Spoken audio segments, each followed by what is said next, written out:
the first question. Name, clue, read and write. Oh, the wrong side.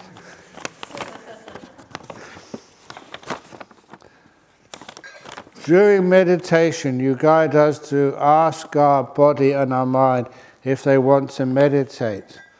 I am fascinated you consider them separate entities to yourself. And when I ask them these questions, I find myself talking to myself with no one responding. How do we realize that they can be separate? It's just a useful perception. That's all it is. It's like how to be mindful of your mind. How to be unmindful of your body. How do you feel right now in your body? You have to ask your body, don't you? You become aware of the state of your body. And the mind is something much different. What actually is the mind? Now usually at this point I do a little trick question. But I want you to comply, it's not embarrassing. Please put up your right hand if you are happy, more happy than sad. Put up your left hand if you're sad. Great, keep it up, don't put it down yet. Now please point to the happiness for me.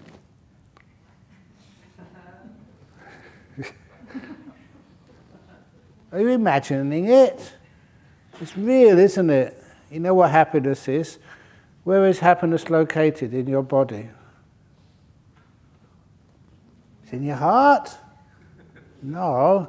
The point is that happiness is not located in your body. Happiness lives in this thing we call the mind. Fear, anxiety, those sorts of things. Where is it located? Are they imaginations? That's real. So excitement, that's real. Where actually do you feel it? It's not in the body, it's an emotional quality. It lives in the mind. What is a garden? A garden is a place with trees and bushes and flowers and garden paths and stuff. That's how we know it's a garden, by what is in there. We know what the mind is by what's located in it. So that thing which you can call your mind, you ask it. And the mind is not the brain. The brain is something completely different. That's why I have all these amazing sort of science. One of those amazing sciences, a long time ago now, I came across this. Professor John Lorber of Sheffield University. I think it was in the 80s or 90s. He was doing research on the shape of human skulls. If there was any abnormal shaped head, whether that affects your intelligence, your social cohesion or whatever. And so he was at a big university and he was always on the lookout for students whose head was misshaped, or too long or too short. For many of us, we wouldn't really notice it, but he was the expert. So he found this one student whose head was a bit weird, and he was a graduate student in mathematics. He's doing a PhD in mathematics. He had a girlfriend. He was basically just an ordinary guy, except, quite clever, except that his head was slightly misshaped. So he came on the research program, and when Professor Lorber took a CT scan of his brain, he was shocked. He did it a couple of times. He had no brain. He wrote this article, "The Boy with No Brain." He had 1% of what you'd expect of a normal cerebral cortex. Other than that, nothing there, just cerebral fluid, nothing else. He became known as the boy with no brain. I was fascinated about that because there's no way he should be even alive, survived so many years. There's no way he should be smart enough to get a bachelor's degree in mathematics. There's no way he could look so normal as he did, but he had no brain.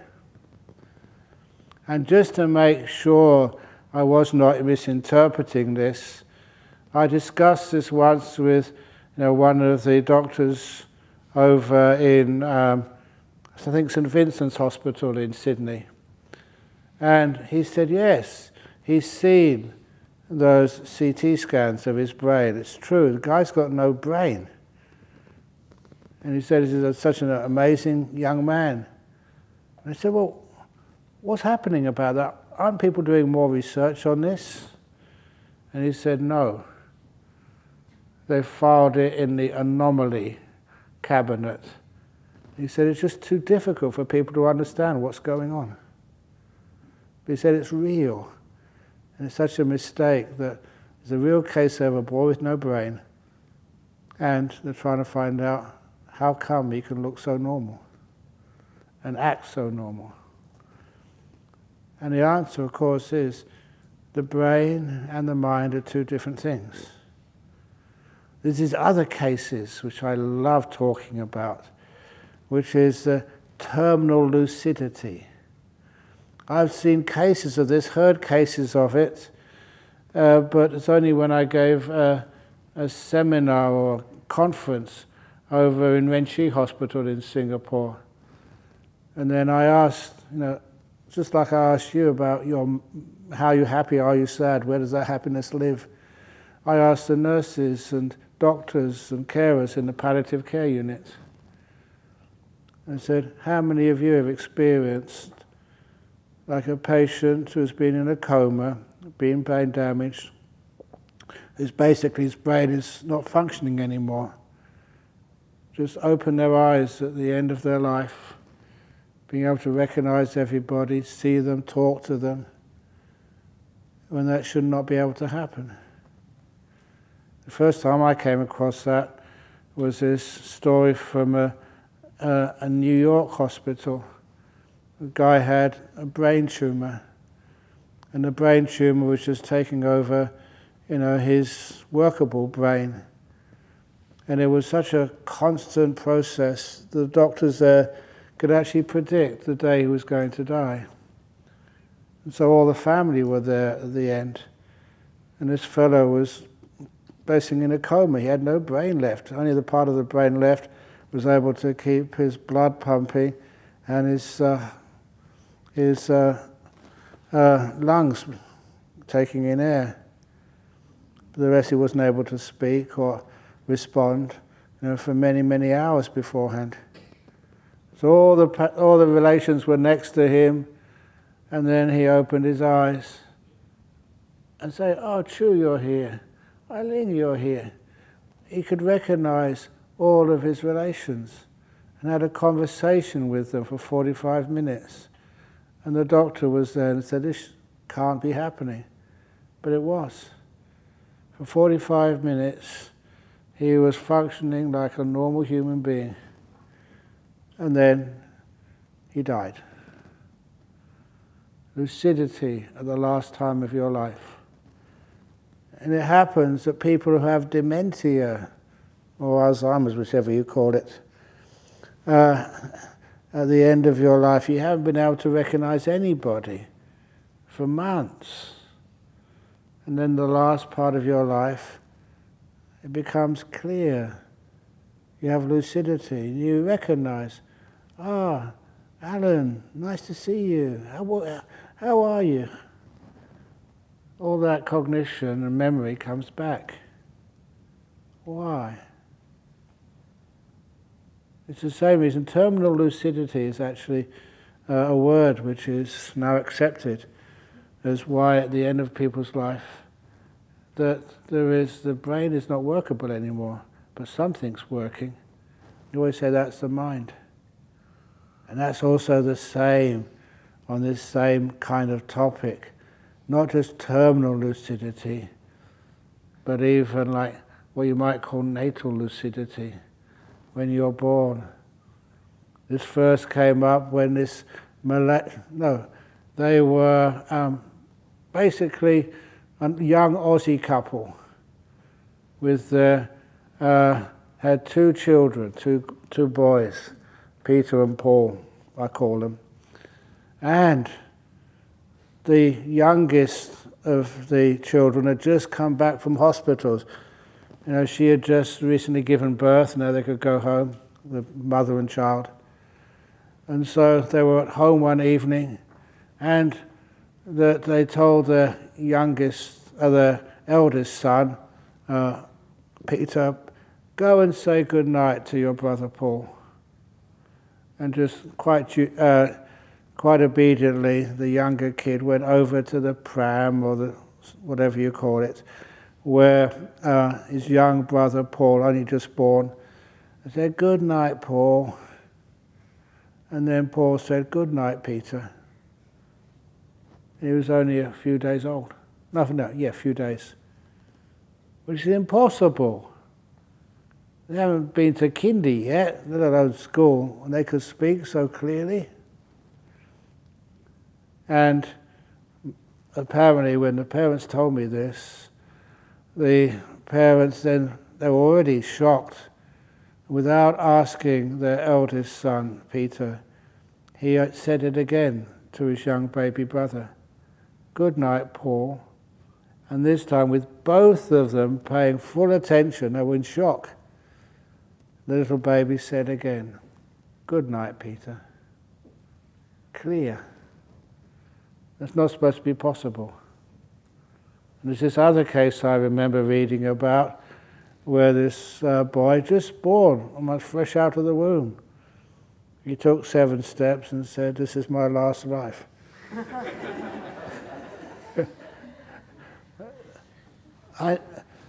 Like many of you read that sort of stuff, you think that's impossible. That's just, in a hagiography, you build up these stories. But hearing that other story, and many others since, about little children who are not supposed to be able to speak yet, can speak. An interesting thing I remember from this couple, they said the young baby did not talk in like a toddler's voice, talked in an adult voice. The intonations of someone who's much older than just a few days. And that sort of shocked them so much. And I was happy they weren't Buddhists, but they said, we thought you might understand, because they knew that Buddhists believed in rebirth more than anybody else, which was true. And another couple who go to Noramara Center, they were Malaysian Buddhists. They had the same experience. Their kid talked when it wasn't supposed to be able to, just born, and they didn't want to tell anybody because they thought no one would believe them. So anyway, that's the mind. So that's why when you realize that's a real thing, it's an entity, it's a process, but it exists, then it's not a hard thing to ask it. It's like the mind now is asking the mind in the next moment, can you please tell me how you are, what you need? It's just a nice way of introducing what mindfulness is. You're aware and you can find out what's going on. And you trust that more than anything else.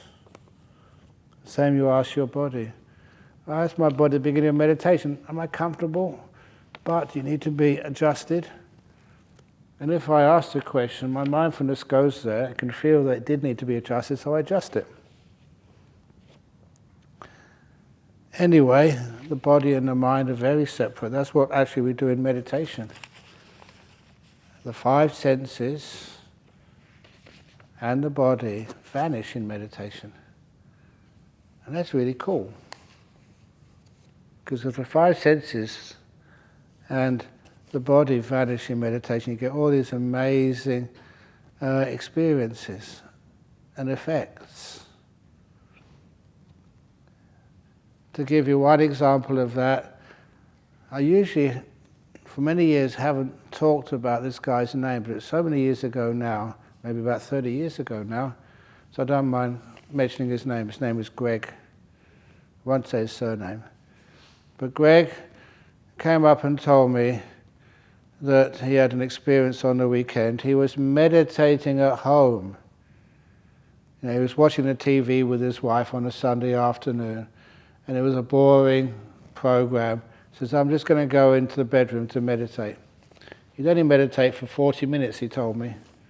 That's usually his max. But after about an hour and a half, he hadn't come out of the bedroom. So what does the wife do? Goes and checks on him.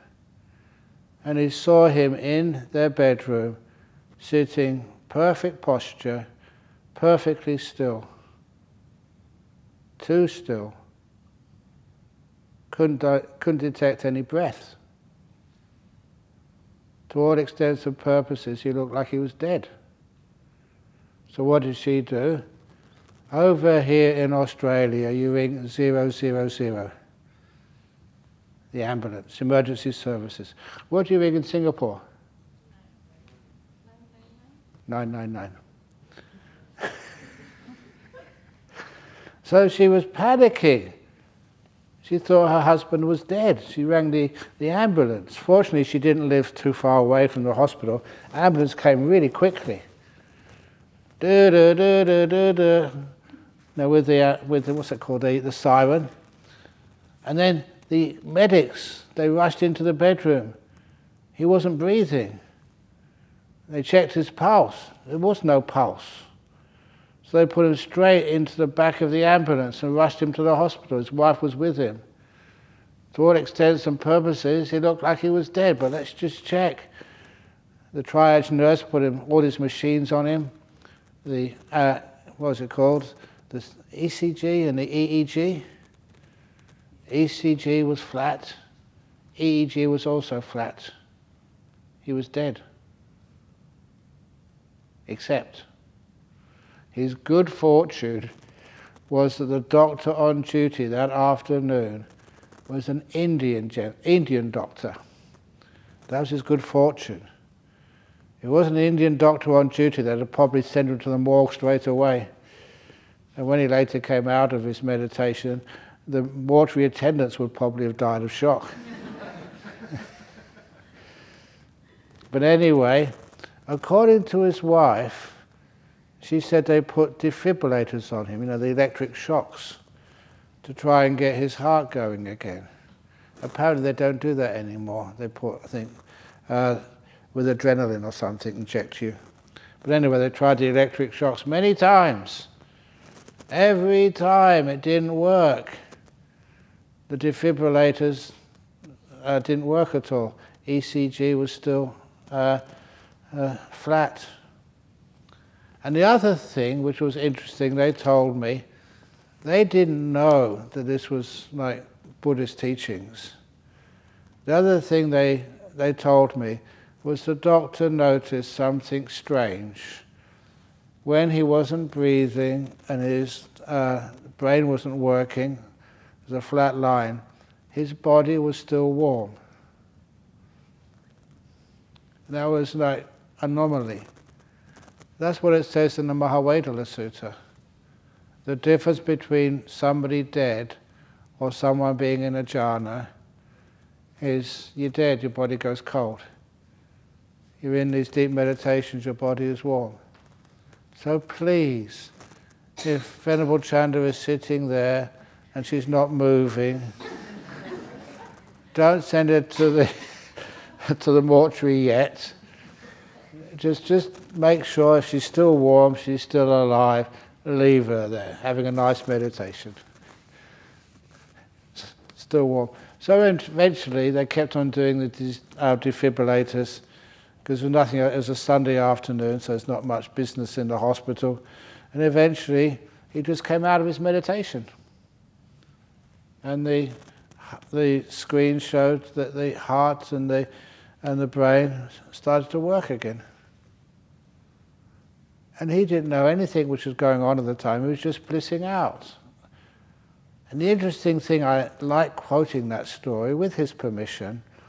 Number one, that he didn't hear the ambulance, he didn't hear the sirens, Didn't hear the people talking about him, or they're just right next to him. Couldn't even feel the electric shocks on his body. His body had vanished. 5 senses had totally stopped for a while. He wasn't unaware. He wasn't like anesthetized. He was perfectly aware, but only in the sixth sense of the mind. And it didn't harm him at all. And I did specifically ask him, was there anything unpleasant about that experience at all? And he said, to be honest, yes. The only unpleasantness was the doctor allowed them, because they came in an ambulance and gave him a full check over, they couldn't find anything wrong with him. So he walked back home with his wife. And the only unpleasantness was the scolding he got from his wife. Don't you ever do that again. I thought you were dead. It wasn't. So that's what happens, and the body and the mind are two different things. So sometimes the body can be just so still it disappears, it turns off, but the mind is still very alert inside. I love stories like that. I don't make them up, I just report them with the person who experiences that permission. That's exactly what it says in the sutras as well. There was this monk in the jungle, in the forest. He was sitting meditation. And while he was sitting meditation, 2 villagers looking for mushrooms or something came past, and they saw him sitting so still, they thought he had died. And being quite good Buddhists, they thought, it's really bad karma just to let this monk get eaten up by the jungle animals. We should cremate him. And there's wood in the forest anyway. It took him about half an hour to make a funeral pyre, put the monk on top, did some chanting, whatever chanting they knew. And chanting wasn't that good because they're just villagers, but it's good enough. And they lit the fire, and they'd already spent so much time. Once the fire was lit, they walked off. And the next day, they were very surprised and impressed that that monk, same monk, walked into their village on alms round. Not even his robe was burnt. That's in the sutras. These things actually happen. Rarely, but in where I sort of circulate, you get all these stories, and sometimes you check them out. You know the people involved, and they're true. Anyway, do you get inspired by stories like that, or does it challenge you too much? Because I remember some years ago, people said, don't talk too much about that. It might scare people. You don't need to be scared, you're totally safe. An amazing experience about who you are and what life is. Anyway, why is anger so easily arise and not kindness? The reason is, I think, because anger you get more of a boost of energy from anger at first, but then that boost of energy from anger you have to pay back afterwards. You get very tired and even depressed. Kindness is harder to create, but when you do create it, it's much, much more, lasts much longer. So anger arises easily, and when you have anger, you also feel that you have like a purpose in life, that you exist. That's one of the reasons why I know that you see some people give talks with lots of anger. Down with this group, down with that group. And sometimes even religious leaders do that. I can't do that. It makes the talks much more exciting. People feel much more alive when someone is shouting all this anger and venom. But kindness is more powerful in the long run. Anger is easy, but it really hurts afterwards. There's bad effects. Kindness is much more beautiful. Takes more time to develop. How can one show kindness in a barrage of being scolded?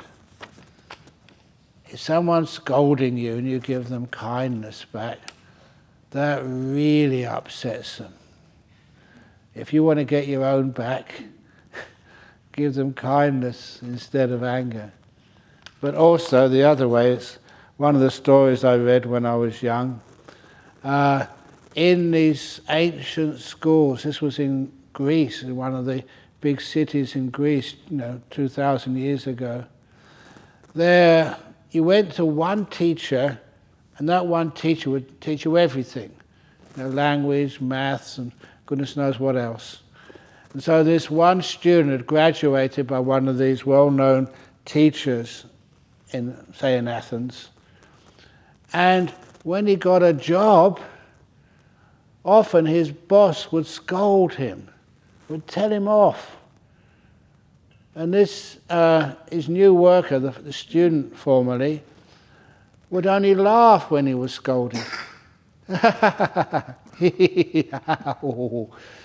When his boss was telling him off. That really frustrated the boss. You try that when your boss scolds you, and you laugh. And then what happened? He was a good worker. He couldn't really just be sacked. Then the boss said, look, how come you're so weird? When I scold people, get angry at them, they usually get embarrassed. But you just laugh. Why? And then this new worker, just not so long ago, a student said, when my teacher scolded me for making mistakes, I had to pay the teacher an extra salary. Because it's much harder work scolding you, said the teacher, so I deserve to be paid more. And now he said, with you, my boss, I get all the scolding for free. That's why I laugh. Thank you. It's just looking at the scolding in a different way. Seeing something positive in it. So you can show kindness to a barrage of being scolded. It makes you invulnerable to scolding. Why do people scold you? To make you uncomfortable. If you refuse to get uncomfortable, they can't scold you anymore. They give up. That's what I've found. And there's so many examples of that. There was this monk when I was just a new monk over in Thailand, and this monk always had a bad attitude. And one day I was just wiping my bowl with the same rag which I was wiped the spittoon with, and he came up to me and said, "Brahma Wangso, that's a bad habit." Was that convincing? It was. Oh, thank you. I've been trying that for a long time. Usually I can't do it. And of course, all the other monks there were just shocked. You didn't need to read their mind. They were thinking, how's he going to respond to this, me? So what I said, first of all, what I thought, I've been doing this for weeks. Every monk does the same. What's wrong? That's how I thought, but I realized that response is not going to work. So instead, I didn't say anything. I just walked to the rag box, picked up another rag, and went back and started wiping my bowl with the rag he wanted me to wipe it with. Without saying anything to him, I just looked at him. And his face went bright red. He was so embarrassed. And he never got angry at me again. He couldn't. I didn't respond in the normal way. If you do things different, what he expected was me to say, "What do you mean?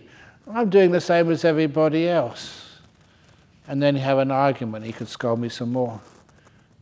But when you stop any further scolding, it doesn't take me any time just to pick up another rag. So that's what I did. I thought I was really good there. I didn't always react like that, but I only tell you the nice stories. The stories where I'm a failure and stupid, I never repeat those. In near-death experience, people commonly report experiencing a life review, other deceased loved ones, and encountering a being that loves them unconditionally. How do you make sense of these reports? I'm unsure how they tie in with Buddhist rebirth. Ajahn, please enlighten. Thank you. Yeah, near-death experiences are really cool. Did I tell you that story about Venerable Nibbuta's village? And oh no, that's right. I think this was over just in the hall over in Jhana recently. He comes from India, from the Punjab. And he said in the Punjab, in these traditional villages, all the women are called Kaur, and all the men are called Singh, Mr. Singh and Mrs. Kaur. I don't know why that's the case. But then one of the elder Mrs. Kaurs died one morning. And the doctors, really good medical care, doctors looked at her and said, she was dead. So they had to, according to tradition, to do the cremation that evening. So they gathered all the wood, made all the preparations, got some of the relations from the nearby villages. And just before the cremation was about to start, she came to. She started speaking. She recovered, which was quite amazing. But then they asked her, what happened? And she said that once she died, first of all, she left her body. These two spirits took her to this big hall, and there this big, senior spirit looked at her and looked at the two small spirits and started scolding the small spirits. You've got the wrong Mrs. Kaur. Simple mistake to make when people have the same surname in the village. So they had to take her back. She said, they took me back and now I'm awake again. That's what happened. And of course, about half an hour later, another Mrs. Kaur died in the village. This time they got the correct one. So when I tell that story, I mention in Bodhinyana Monastery there's an Ajahn Brahmali and an Ajahn Brahm. If one of us die, don't cremate us yet. They may have got the wrong one. A simple mistake to make. Anyway, the life review. The job of these so-called heavenly beings in the suttas, like Yama, he's supposed to encourage you to remember your life. Bring up all of the things which you did, not to hide anything, to be honest. And I always thought when I first read that, then Yama sends you to this realm or that realm, and that's not true. I just was misreading the Pali. What's actually true is, those heavenly beings bring up, your actions of body, speech and mind during your life. Then it's up to you to decide where you need to go. No one sends you to a hell realm or an animal realm. It's up to you to decide whether you want to go there or not. You make that choice. That's why, because it was always something which I couldn't understand.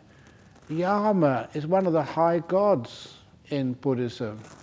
The heavenly beings who've done lots of good karma. And I thought, if I got reborn as Yama, I would never send anybody to a hell realm.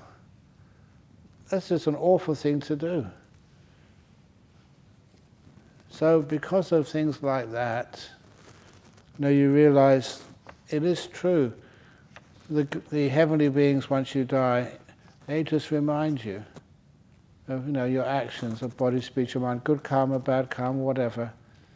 And then it's up to you to decide what you need to do next. Which was one of the reasons why, if you are like a stream winner in Buddhism, one thing you know very well is how to forgive yourself. All the actions which human beings do, sometimes you're in a difficult place, you don't make a good decision, and you overreact and you do some terrible even crimes.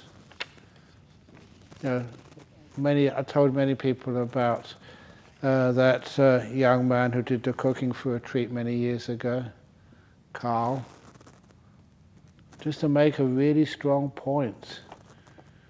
Our regular cook for the retreat was diagnosed with cancer, or rather the partner of the cook was diagnosed with cancer, so she apologetically said, "Look, I can't do the cooking for you this time.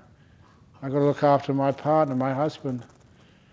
So I was in a difficult position, trying to find a cook. So I found Carl. And he volunteered to do this cooking for free. And he was an amazing cook, one of the best we've ever had here, all for free. And at the end of the retreat, like what we will do here, we'll thank all of the people who came and worked on this retreat and made it possible for you. We have gratitude. And then they said, "But where's Carl? Can't we invite him in or somewhere to say just how much we appreciated all the cooking he's done for us, and what a great cook he was, and what a kind person he was. He was always really pleasant to everybody. He made special food for some of you." And I said, "We can't invite him today because he's back in Karnak Prison Farm. He was on work release." I said, "Oh, such a great guy. What did he do to go into Karnak Prison Farm?" And then I told everybody, rape. When I said that, just like you go quiet. Ajahn Brahm, you allowed, well, they said, a rapist to come and be with us for these 9 days and feed us? Yes. I trusted him, known him for a while. I trusted him. And I gave him that opportunity to serve. And how much he appreciated that. And how much I was telling each one of the people on retreat, why do we judge people and feel afraid because of that judgment? There was nothing for anybody to feel afraid about. He did those rapes, there's more than one, when he was on drugs. A young man, stupid, drugged to his eyeballs, and not acting in a responsible manner at all. He'd given up those drugs a long time ago. You get long prison sentences for rape. But said now he's a very wonderful man. He's married now, lives a nice, successful life. That was his youth. And not just to tell people about forgiveness, but actually seeing it. There was a guy, if I'd have told the people on that retreat that the cook was going to be a rapist from Karnak Prison Farm, how many of you would have joined up? You'd have serious doubts. When I introduced the person, first of all, I trusted him. I knew that he would not do any harm. He'd actually do the opposite. Just teach you a marvelous lesson. You cannot judge a person for 1 or 2 stupid bad things they did when they were young. They become a much better person. And he is now. And the people on retreat helped him. And he helped other people understand what forgiveness is. And trust. Do you think I did the right thing? Thank you. So, This is where we can forgive and literally move on. You heal, your mistakes. You have to pay something for them later on in life by looking after others. But anyway, that this is, you do a life review, you can forgive yourself and learn. You see other deceased loved ones and encountering a being that loves you unconditionally. Sometimes of those big spirits, if you encounter a being that loves you unconditionally, this is weird, but this is when a person dies. How many times have you heard you see a light and you go towards the light when you die? You've heard that before, many times? That light is exactly the same as a nimitta, which many of you will see when you meditate. The body starts to fade away and disappear in meditation. And a lot of times people see this beautiful light. And if you are confident enough to not disturb this process in meditation and go into that light, you experience that into that light as this great bliss which so many people, using their perception, they interpret as unconditional love. They experience it as a sublime, superior, ultimate being. What it is the experience of what in meditation is called first jhana. That's how blissed out you get in jhanas. And people who haven't been instructed interpret that as union with God. And one of the examples of that is in the Christian Bible, in Psalms, I forget which psalm it is, we got the phrase, "Be still and know that thou art God." When I first read that, I thought, that's weird. That doesn't sound like modern Christianity at all. But that's what it says in there. What the heck does it mean? Somehow or other, the spirituality in all countries melded together and now got in there. If you really are still, samadhi, stillness, it's not you experience God like you are God. You like your union with God. You enter that nimitta. And if you're a Christian, that's how you interpret it. That's the names you give it. It's not God, it's you. To know that you are God. I'm not saying that you're divine, this is how the experience feels at the time. You're blissed out. And you are not there. Your sense of self has gone. Temporarily. And it's just an incredible bliss, which is so easy to interpret as just unconditional love. So this is actually how they tie in to the process of letting your body disappear. And of course that's what happens in death. That's also what happens, in meditation. So a lot of times when you really get into this meditation, you're actually experiencing, learning about how to die. So when death happens, you know exactly what to do. Which is basically nothing. Relax, let go. It's a great opportunity of seeing that light, merging into it, coming out and getting all these amazing insights. It's one of the reasons why, if you don't have any enlightenment experiences, when you're alive, you have an enormous opportunity in the time of your death. Many people make those breakthroughs, become stream winners or whatever, at the time of their death. Body vanishes. The mind is still there. And if it can see that light and you can be courageous enough to merge into it, no need to be afraid. You bliss out. And that will empower your mind so much you could actually understand all the Dhamma you've heard. Anyway, those near-death experiences is exactly what happens. Don't need to be afraid. It's actually something to look forward to. Do you agree? Okay. Opening the door to your heart has good stories from when you visited a prison. Do monks still visit the prison, or do they bring back more stories? Oh, yes. During the COVID crisis, we couldn't visit the prisons. But now, what day is today? So, on Friday, one of the monks will be visiting Carnet. You get some amazing stories there. One of the stories, you all know the 2 bad brick story, don't you? It's only 2 bad bricks. You don't need to destroy a wall for 2 bad bricks, which I laid. There's one of the prisoners up at Carnet, I think he's still there. He's in there for murder. He read that book. It was a revelation for him. He goes around saying, it was only 2 murders. I don't need to destroy myself. You learn from that. And honestly, one of the nice things about prisons, which surprised me but motivates me to say these things, all the time I've been in prison, just visiting, I've never seen a rapist, I've never seen a murderer, I've never seen a thief.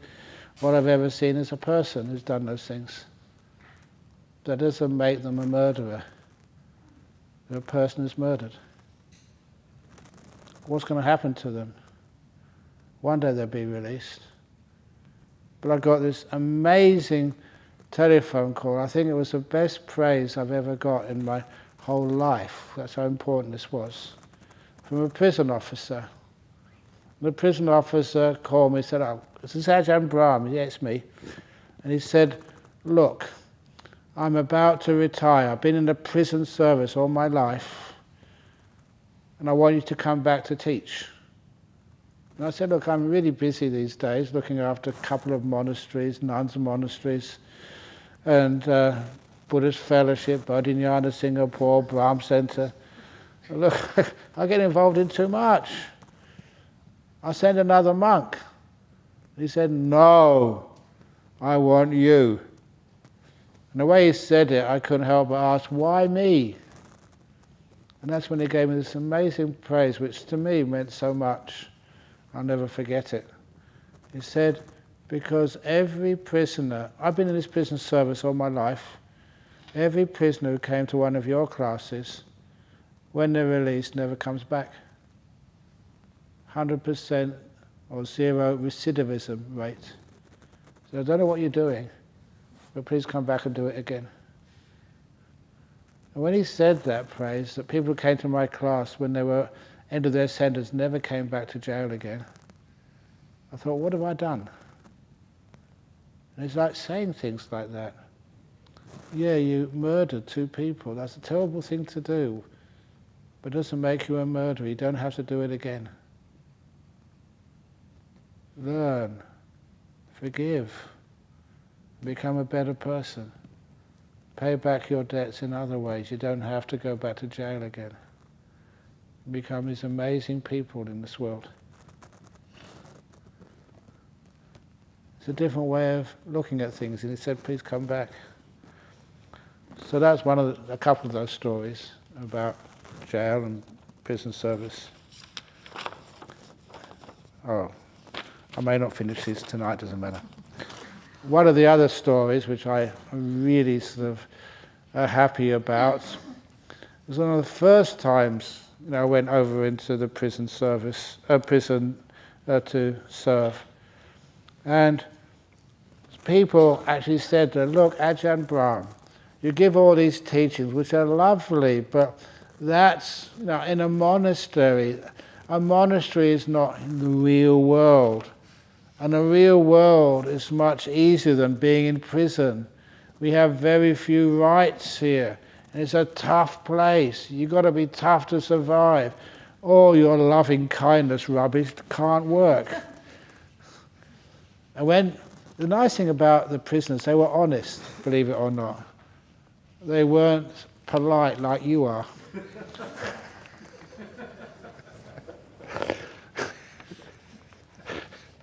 I kind of like that.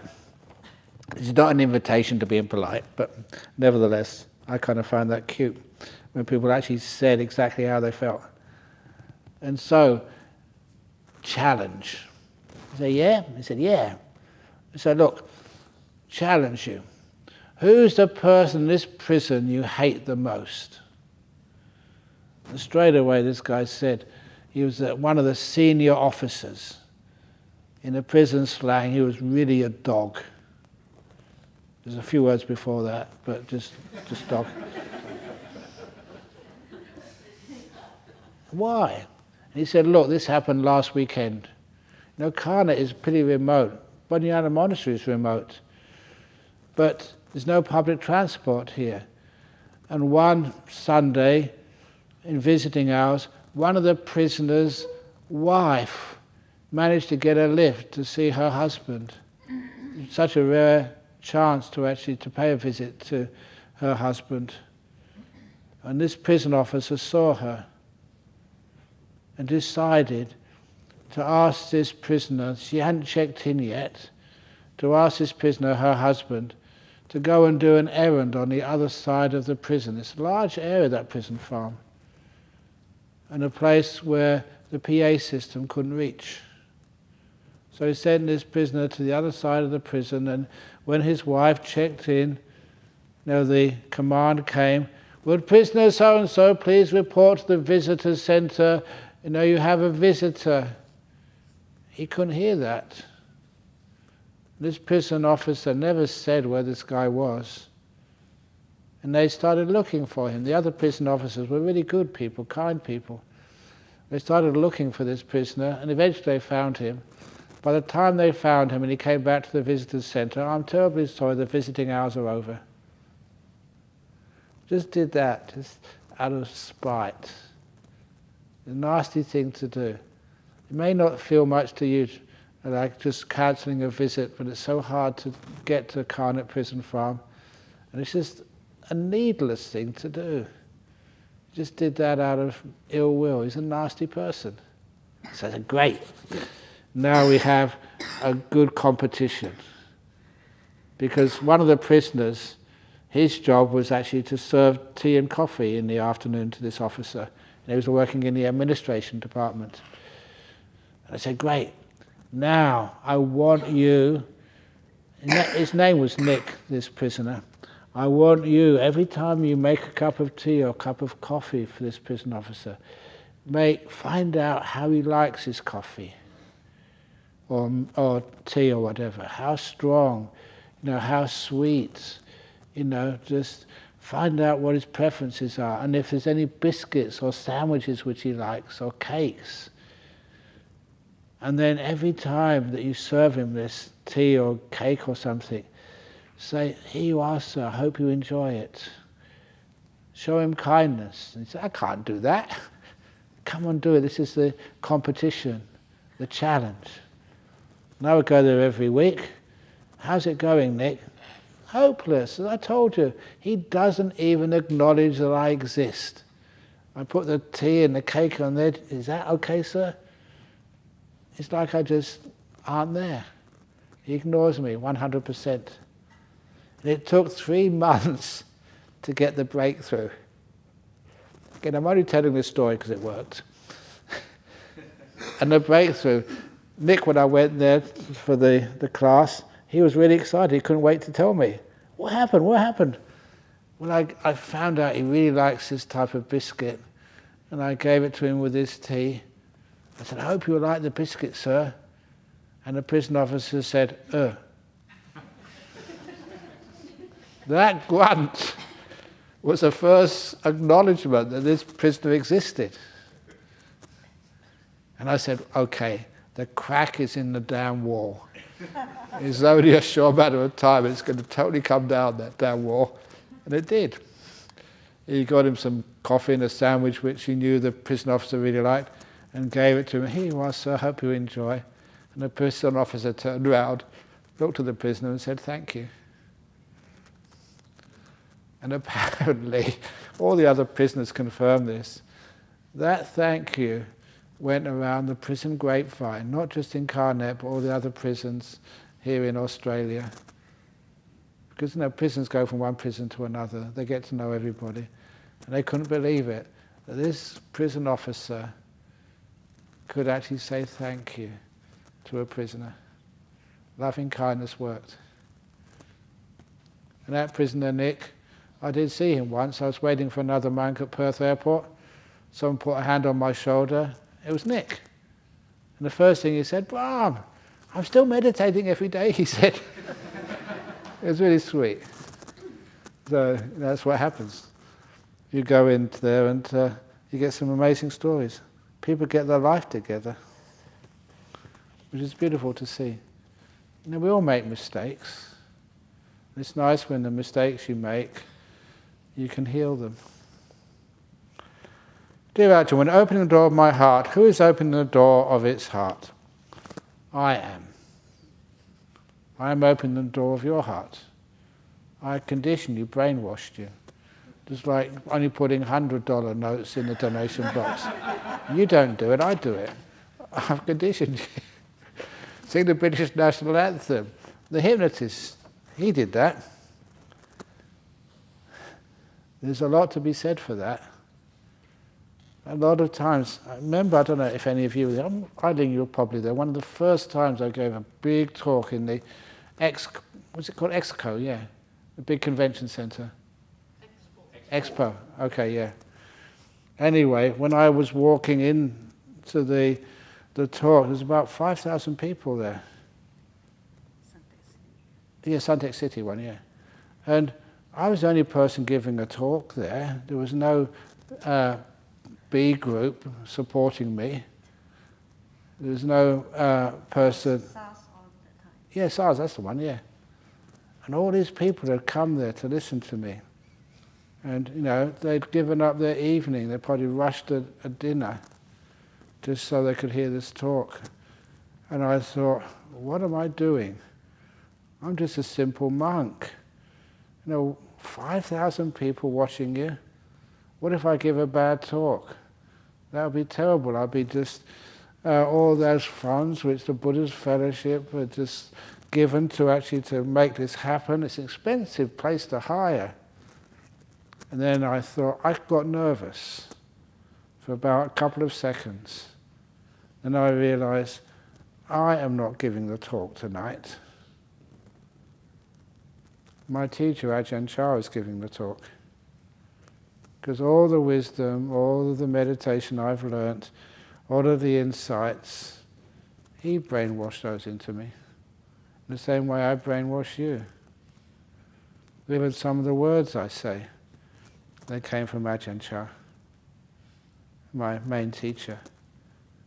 And so I got up there and I said to myself, I never told anybody else, I'm not giving the talk tonight.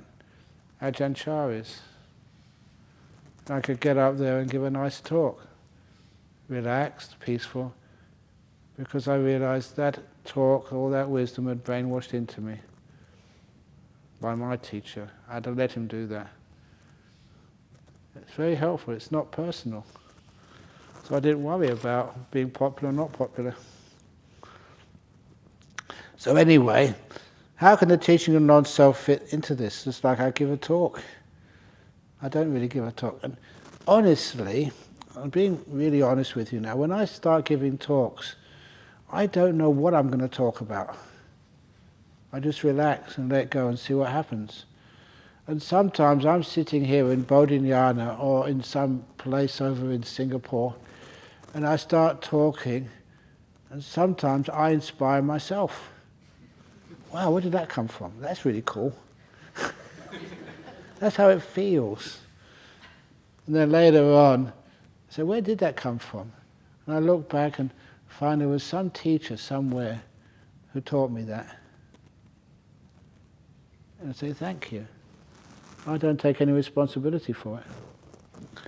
Just the same way, even now, because Ayachandra has listened to me for so many years and takes me as her teacher, some of the things which she says, you know, that what you said the other day about being sick, I've been saying that same sentence for years. I brainwashed that into you. So it's nice, you can really relax and give a talk, take no responsibility for it. It's much easier. So anyway, that's how I teach. Okay, how does the teaching of non-self fit into this? Beautifully. Is it sankhara opening the door of its heart to other khandhas? It's a lot of time, it's your will. That is conditioned into you from TV, from all the people you associate with, your friends, the places you go to visit, your schooling, your school teachers. I still remember many of the teachers which taught me so much stuff when I was in school, and I imitate them. I can't help it. It's brainwashed into me. Even why I tell bad jokes. One of my relations, he had a motorbike accident. This was in the time of my father. He had a motorbike accident, rushed to hospital. This was many years ago in England. And because of emergency status, they were rushing, had to amputate one of his legs. And after the amputation, they found out it was the wrong leg. That happens. Apparently, they say these days they actually write on the leg, this one, so there can be no mistake. But they amputated the wrong leg. They took him back into surgery, had to amputate the other leg because it was unusable. He lost both his legs. As soon as he could, as soon as he recovered, he hired a lawyer and sued the hospital. He lost. He didn't have a leg to stand on.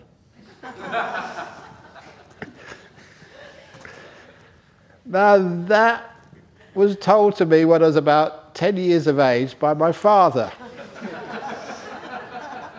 So that explains why I tell bad jokes. It was conditioned into me. So I remember giving a talk about this years ago, and Ajahn Sujata wrote the title, Why Ajahn Brahm Tells Bad Jokes. It's all explained, it's conditioned. The intention to open the door of my heart feels a little bit of self-orientated. Please explain. Again, you don't do it. You just can't resist. And then you find out why. Why did I open it? Why did I forgive? Why was I kind? Maybe because something you read from the Buddha, or something you've seen from somewhere else encouraged you to be kind. And you do it. You think it's you doing it. No, it's not. If will is conditioned, non-self, why are we still subject to karma? Because you think that will belongs to you. If that's what you assume, that you decided to do things, then you are subject to the law of karma. Very much so. But if you see through this, really see through it, not just believe it, you become you become a stream enterer. And the stream enterer is no longer subject to the type of karma which will make you be reborn in one of the lower realms.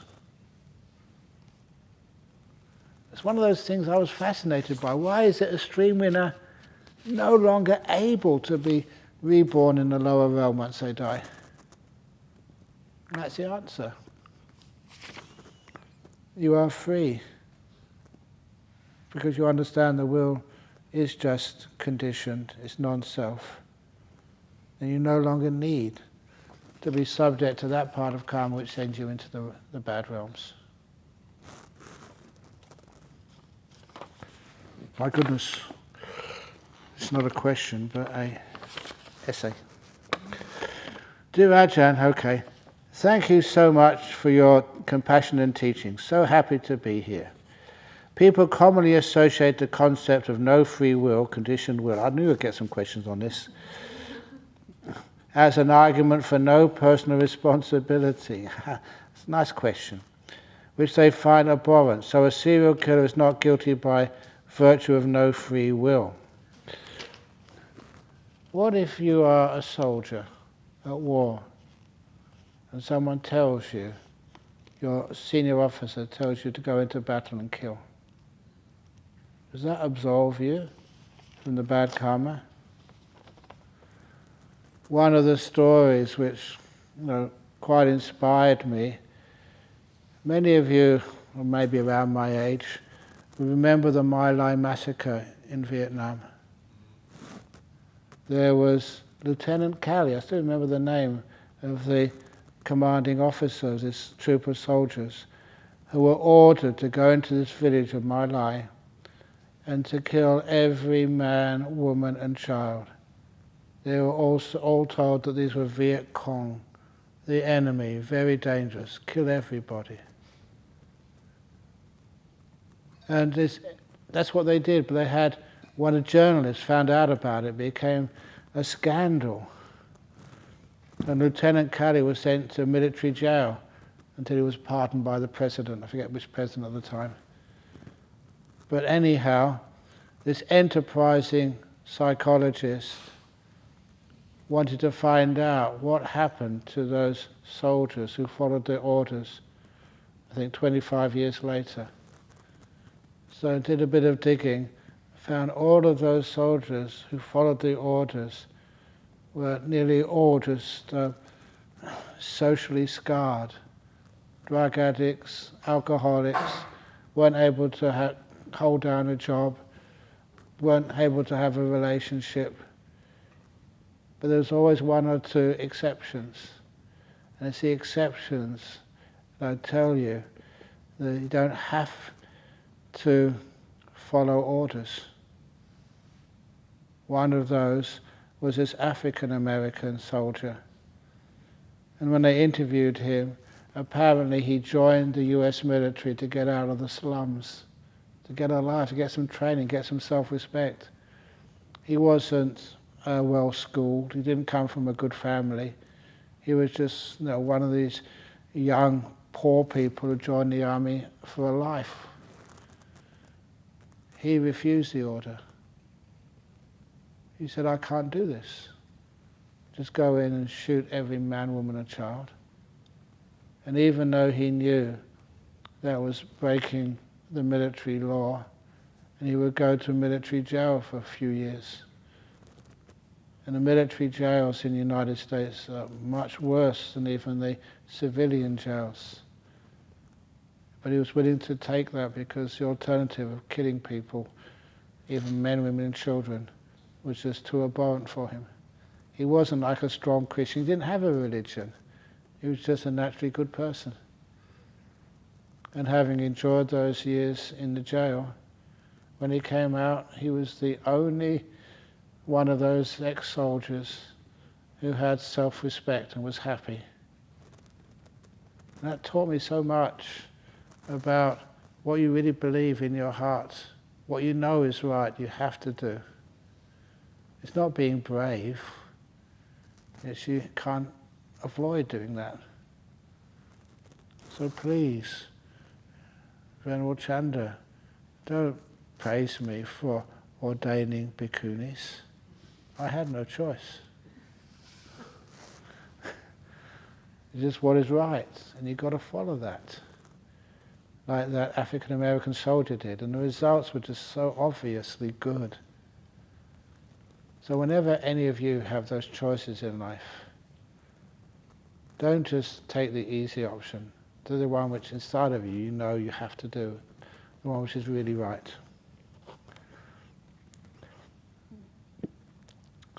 So, the concept of no free will as an argument for no personal responsibility.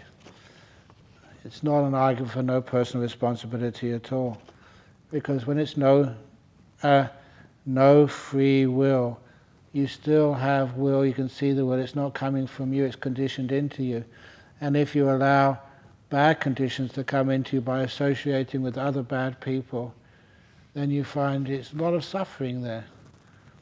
So when you know where will comes from, by the people you hang out with, the sort of things which you see on the computer, if you get into, say, pornography, what sort of person do you become? You do have personal responsibility to make sure that what conditions your will is good, noble and beautiful. That's why coming here, you go back as a much better person.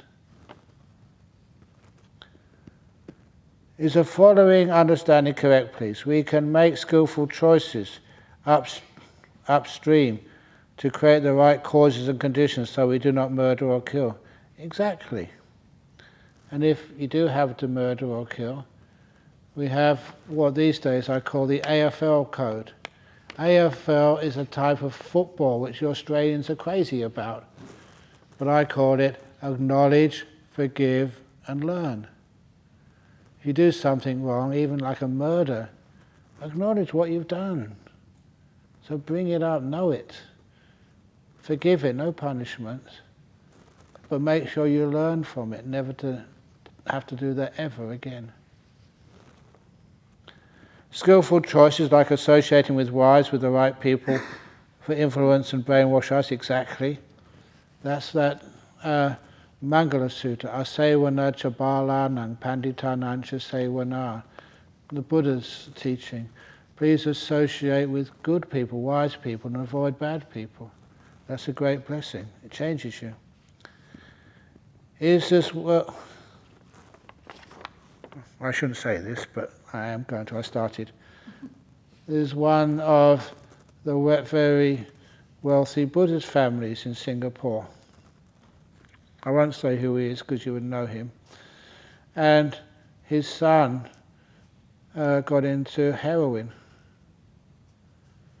And his father, very wisely, took him here to Bodhinyana Monastery and dumped him here for a month, basically, so he could get to know all the monks. There were no nuns here at that time, just the monks. And he became a really good friend. And just associating with monks for 1 month, that changed his whole life. You know the penalties for heroin in Singapore.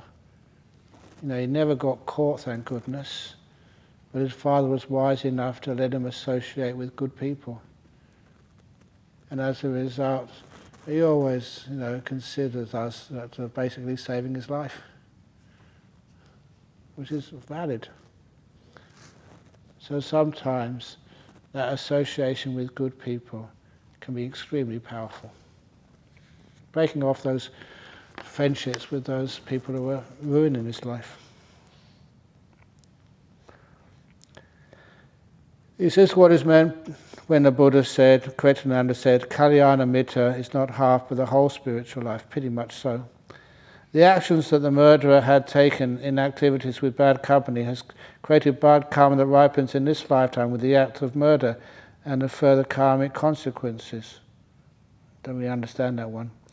Although there is no free will with respect to conditioned act, the murderer is very much personally accountable under the criminal law of the land.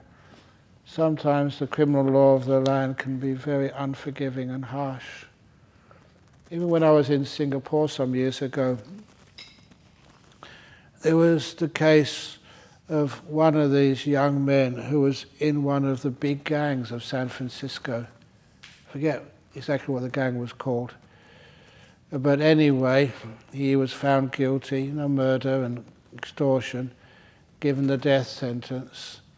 But while he was in San Quentin for many years before the death sentence would be carried out, he was counseling all these young people in the gangs of New York to stop it, to get another life instead of just going around with guns and killing each other. And he was so effective. He was the leader of one of the gangs before he was caught and put in prison. And he was doing so much amazing good work. And many people started this petition. Look, maybe it's a bit too much to ask you to release him, but just commute his death sentence to a life sentence. The amount of good stuff he's doing as a member of one of those gangs, and now he's helping other kids get out. He can really connect to those kids and relate to them. Please, commute the death sentence. And the decision laid with the governor of California at the time, Arnie Schwarzenegger, the Terminator. And he replied, no, that's a girly thing to do. Not to kill him. He was executed.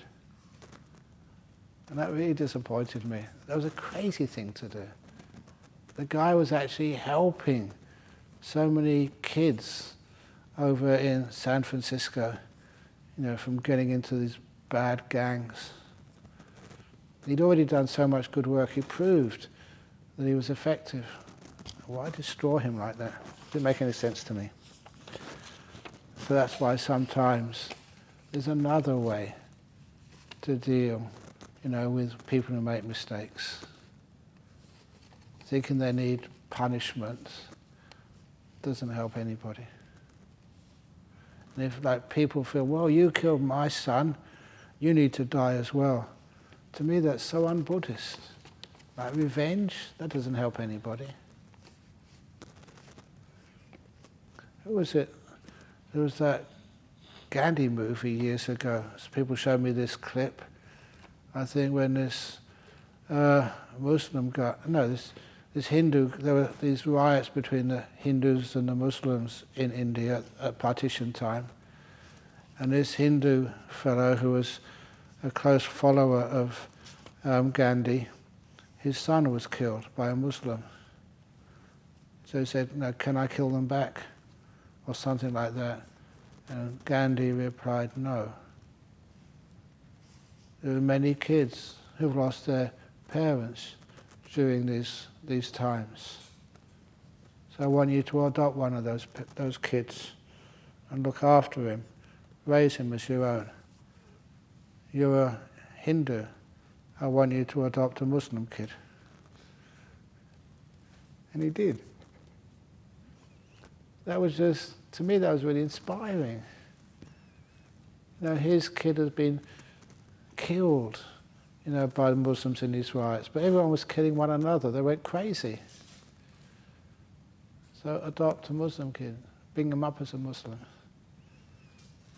And that's the way that you can understand how to deal with these problems. That's one of the best parts of the movie. At least I thought so. Anyway, it's getting a bit late. It's 9:19. How do you feel? You want to carry on or you want to go to bed? You're already so tired, you're not even responding.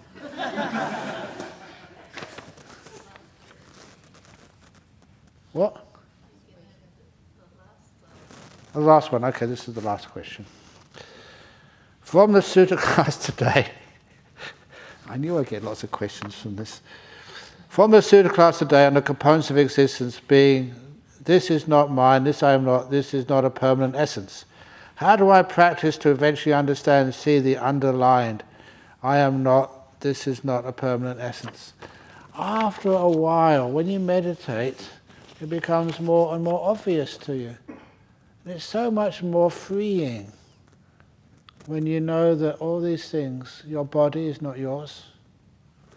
You look after it, you care for it, just like I hope you're looking after the room in which you're staying, in the cottage you're living in. Can you say that room is yours?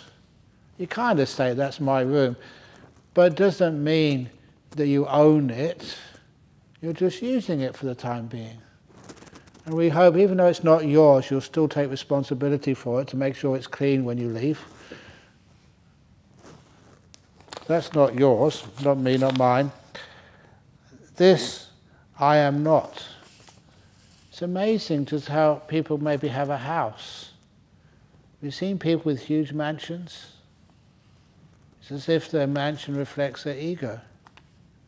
And some very wealthy people live in small mansions, actually small houses, huts. Your place where you live is not who you are. There's even one guy who lives in this big tower in Manhattan, I think it is. And he even names it after himself, Trump Tower. That's not who he is it? Sometimes we can assume that's who he is. Who am I? You know, I was really proud when I was young. I was a theoretical physicist. You know, having one of the same teachers as Stephen Hawking's. Wow, that's cool. But if you ask me too much about theoretical physics these days, I wouldn't understand what you're talking about. That's not who I am, that's who I was. You forgot most of that. When I was young, I used to be so thin, so lithe, so handsome.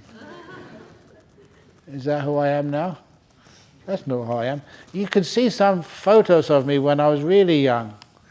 My hair, it had big curly hair all the way to the top, and when about here it stopped, and that's when my beard started. And the hair just completely circumambulated, that's a nice word, my face, which was really positive, you know, for in the cold weather of England. And my mother was always telling me to get my hair cut. You respect mothers, so I did. She said, that's not what I meant. Getting my hair shaved. So, how am I getting into this? Oh, that's this I am not.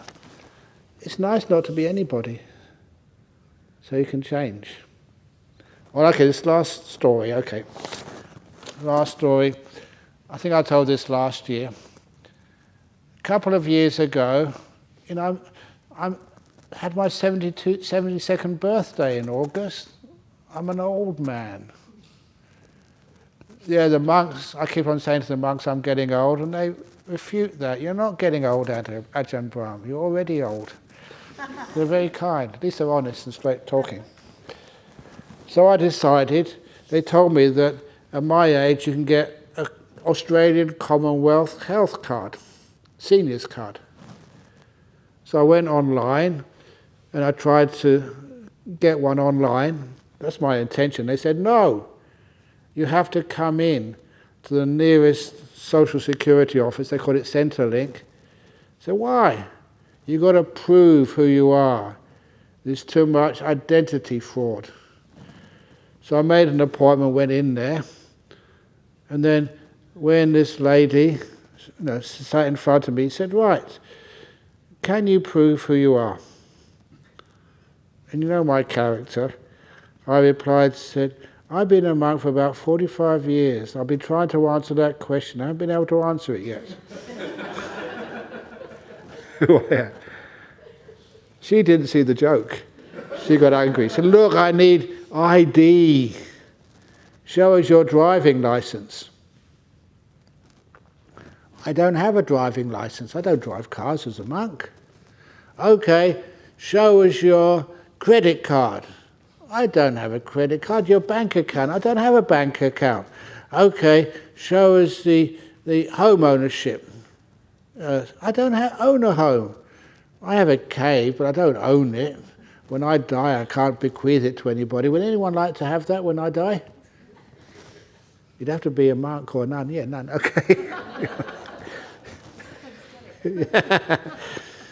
So, well, what have you got? Can you prove who you are? 'Cause they ask for your marriage license or certificate. I'm a monk. We're not married. And then go through all these things which actually define who you are. I didn't have any of them. And so she looked up at me. I remember this. It was a beautiful moment. She said, Ajahn Brahm, according to the Australian government then, you don't exist. And I said, sadhu, sadhu, sadhu. The Buddha was right. That's how it happened.